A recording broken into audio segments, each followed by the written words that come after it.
with WWE telling Ronda Rousey to let her bitterness towards fans go and more. This is Wrestling Hub. My name is John and you're watching the Wrestling Report for February 7th. Before we get into the rest of the video, make sure you subscribe to Wrestling Hub and turn on all notifications to stay up to date with everything in the world of pro wrestling. Also, don't forget to follow us on Instagram at WrestlingHubOfficial and also follow us on Twitter at Wrestling_Hub.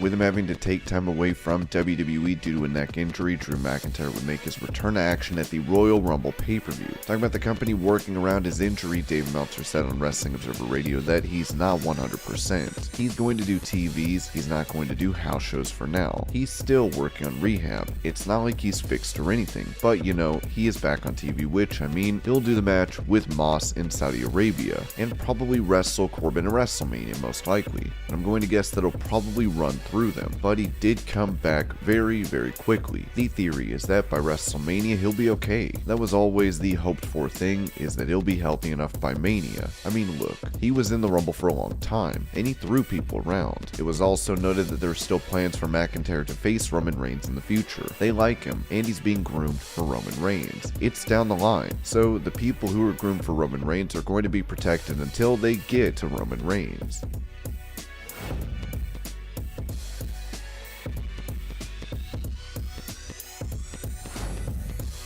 As fans await his next move in pro wrestling now that he's a free agent, Meltzer mentioned on Wrestling Observer Radio that AEW may have already signed Keith Lee. AEW announced a big debut on Wednesday, so I'd say that the favorite would be Keith Lee. Could be Athena. John Hennigan is another one. Of the people whose 90-day non-competes ended, those were the three that I thought were the most viable to sign. I know they've been talking to Keith Lee. I know they were pretty close with Keith Lee. If it's not already a done deal, it probably is a done deal.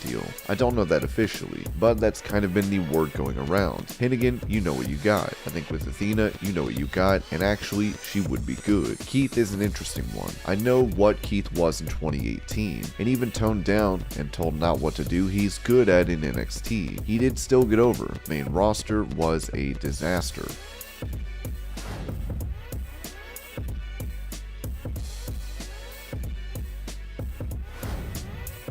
Speaking of AEW, MJF recently picked up a huge win over CM Punk on Dynamite last week. As president of the company, Tony Khan talked about how this was MJF's best performance. It was an amazing match. It was an incredible match. You can't say enough about what those two men did for AEW and for our fans. All the great people in Chicago who came through a snowstorm to get to the show, they saw an awesome main event. I don't think it was the result anybody in Chicago wanted to see, or probably anybody wanted to see. I have to say, outside of Long Island, I don't know if there's that many MJF fans, but if you're an MJF fan, this was your biggest night, because that was his biggest win and his best match. I thought it was an awesome main event.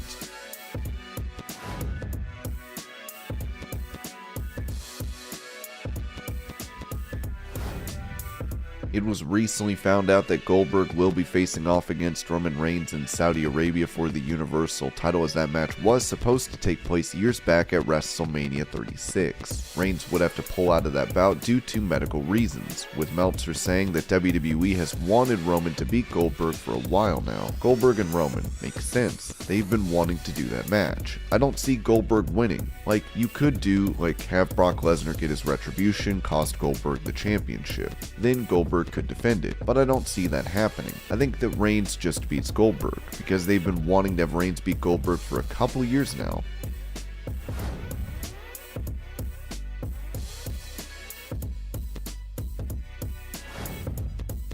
Given Goldberg has one more match on his WWE contract, many are wondering what will be next for the WCW legend. It was pointed out on Wrestling Observer Radio that the man could be re-signed by the company to continue being a nostalgia act for Saudi Arabia shows. I've not heard him re-signing. I would expect that they would re-sign him. They're not going to put the title on him unless he re-signs. I'm sure of that. I could see the argument because of being so high not to re-sign him, but I just sense that they probably will. One, to keep him away from the any opposition, and the other because they can afford to do it. Again, like the Saudis, there's not too many guys from that era left. In fact, there's just about nobody. But the people there, they want those 90s guys because that's who they grew up on, and that's who the real wrestlers are to them. You can't really. I guess they could bring Hogan back. They brought him there 1 year, but they want that nostalgia stuff, the old stuff, and Bill looks enough like Bill Goldberg to pull it off, and so just for that, he's that attraction if they want. WWE, I mean, the reality is WWE is that they have all these guys under contract that are good wrestlers, and the only time that they get, they never do programs with them that really get over other than Reigns and Lesnar as the exception. But for the most part, just go in there and stuff doesn't really get over in Saudi Arabia, so you rely on the nostalgia acts, and they're running low on them, and Bill is one of the last ones. Undertaker's done. Shawn Michaels isn't going to wrestle again. Paul Levesque, I can't imagine Levesque would wrestle again. He may. I mean, I don't want to say it would surprise me because nothing surprises me, but I can't see it. You got Brock and Ronda, but the more they're around, the less special they'll be. So Goldberg, the one thing with Goldberg is he's never going to work more than 1 or 2 matches a year.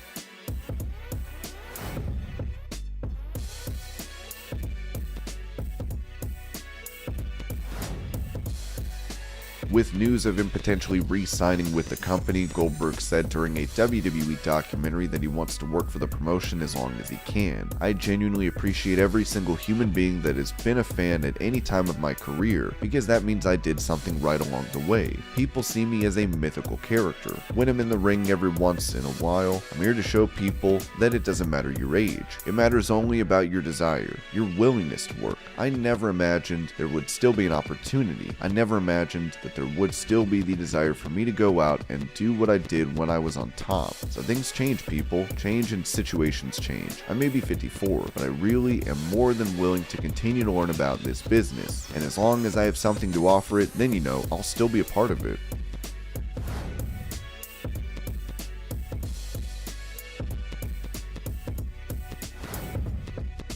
On SmackDown with Happy Corbin, Madcap Moss has been involved in a feud with Drew McIntyre, and on After the Bell, Paul Heyman said he believes Moss will be a main event guy in the future. Riddick Moss is going to be a star. I don't think anyone has a clue with just how capable he is. He's demonstrated that he can walk into any personality that he is assigned at the moment. When Moss has the emergence out of his shell and into his next incarnation, the same way the big dog elevated his game and evolved into the tribal chief, Riddick Moss's next iteration in WWE, there will be no stopping him. He's a main eventer. At Elimination Chamber in Saudi Arabia on the 19th, Madcap Moss will get a shot at Drew McIntyre.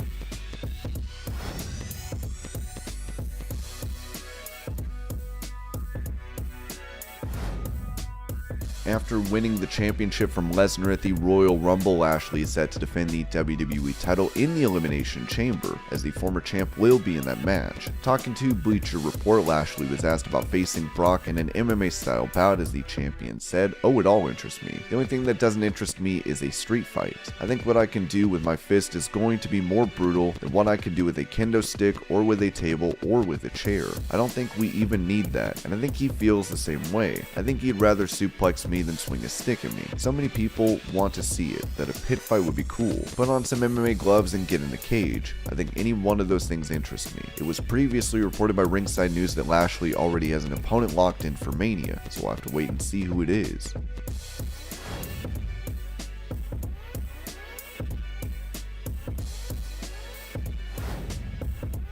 The TBS champion Jade Cargill was undefeated in AEW and looks to be unstoppable. On Talk Is Jericho, Cargill touched on her debut in the company, noting that she was originally supposed to be a babyface. "I was actually being groomed to be a babyface. So when they legit popped it on me like the day of, 'You're going through the heel tunnel,' I was like, 'What? Huh? You're telling me I'm a heel? Okay, alright, let me look into this more.' It was shocking. I had a whole comeback."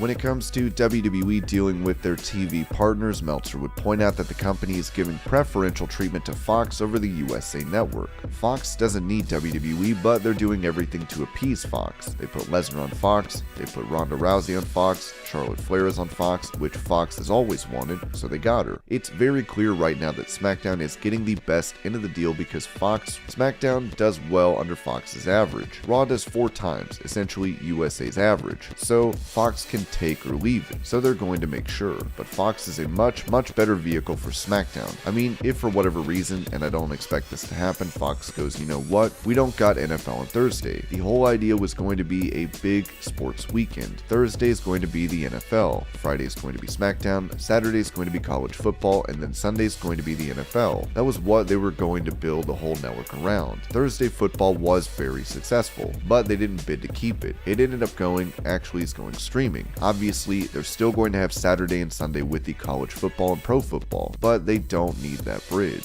It's easy for them to do. They're in business. There's a lot of other business that Fox is doing with WWE, so it is a beneficial relationship for them. So I will expect that they will want to keep it. Obviously, WWE will also want to play, again, streaming services that are willing to overspend like Peacock, and WWE knows that.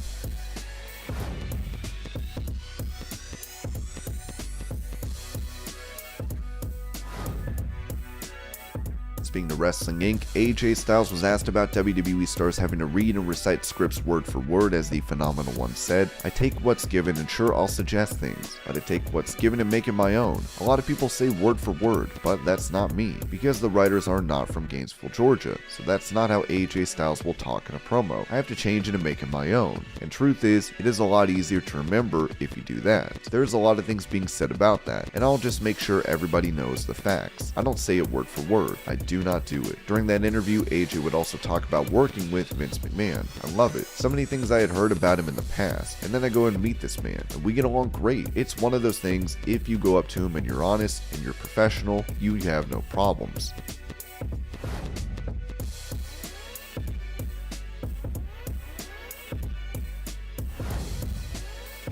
On Wrestling Observer Radio, Ronda Rousey was being discussed with it noted that WWE talked to the former UFC champion about her being bitter towards pro wrestling fans. Ronda wants to be there. She doesn't have to do this. She hates the fans because of them turning on her, but you have to let that go. I presume somebody explained to her. I know people talk to her about certain things, but it was explained that you have to let that go, because if you're going to be bitter about that, you're not supposed to be a heel, and if you're bitter at the fans, you're not going to be a very good babyface. She was way better. One thing that was very interesting as somebody who was there live and mentioned to me, when they kept showing the graphics over and over, Ronda Rousey coming and all this, it seemed like there was no reaction to her in the graphic.